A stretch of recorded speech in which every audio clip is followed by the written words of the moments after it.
নিত্যানন্দ। মহাপ্রভু যেখানে নিত্যানন্দ কর্তৃক আনন্দ বিলাস করেন, সেখানে আমি আপনি কি করে নিত্যানন্দ ব্যতীত আনন্দ বিলাস করতে পারি, এটা আমাদের বোধগম্য নয়।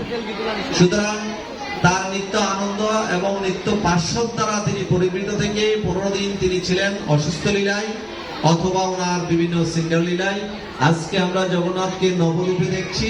ভগবান জগন্নাথ নবরূপে আপনাদের মাঝে দর্শন দান করেছেন এবং এইভাবে তিনি তাহার সৃষ্ট জীবকে রথে চড়ে ভক্তদের আনন্দ বিলাসের জন্য তিনি পরিক্রমা করবেন, পরিভ্রমণ করবেন। এমন অনেক ব্যক্তি আছেন যারা কখনো জগন্নাথকে দেখেন না, কিন্তু আজকে যখন রথে থাকবেন, উপবেশন করবেন জগতের নাথ, জগতের প্রভু, তখন সমস্ত ভক্তবৃন্দ, তার এই জগতে সবাই ভক্ত, আমরা কাউকে অভক্ত বলতে পারি না, কিন্তু বিভিন্ন মার্গের ভক্ত আছেন, তারা একেবারে একনিষ্ঠ নয় বলে তারা আজকে কিন্তু রথ আসছে বলে রথের দিকে চেয়ে থাকবে, তারা একনিষ্ঠতায় জগন্নাথ আসছে বলে। তখন তিনি তাদেরকে দর্শন দান করবেন। রথে আরোহ জগন্নাথকে যারা একবার মাত্র এক পলক দর্শন করবেন, তাদেরকে এই জগতে আর প্রবেশ করতে হবে না, একথা শাস্ত্রে বলা হয়েছে।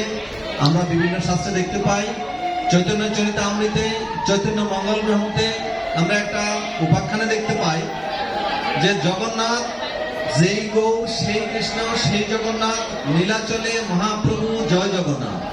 নীলাচল ধামে এই মহাপ্রভু লীলা করতেন। এই লীলা করার স্থলে মহাপ্রভু সাতটি দলে বিভক্ত হয়ে জগন্নাথের সামনে পিছনে কীর্তন করতেন। আজকে আমরা রথের সামনে পিছনে খুব প্রেমছে কীর্তন করবেন। জগন্নাথ আপনাদের মুখে হরি কথা শ্রবণ করে আপনাদের ভক্ত, আপনারা যে ভক্ত, তার ভক্তি এবং মহিমা আজকে গুণ বৃদ্ধি পাবে এবং জগন্নাথ সেটা গ্রহণ করবেন। সুতরাং আমরা মহাপ্রভুর চৈতন্যের মধুর লীলা, এই লীলাতে আমরা যারা আছি তারা হৃদয় দিয়ে কীর্তন করবেন। আজকে পথে কোন রকমের অশালীন কিছু করবেন না। আপনার অশালীনতা, আপনার ক্রোধতা, আপনার অসৎ আচরণ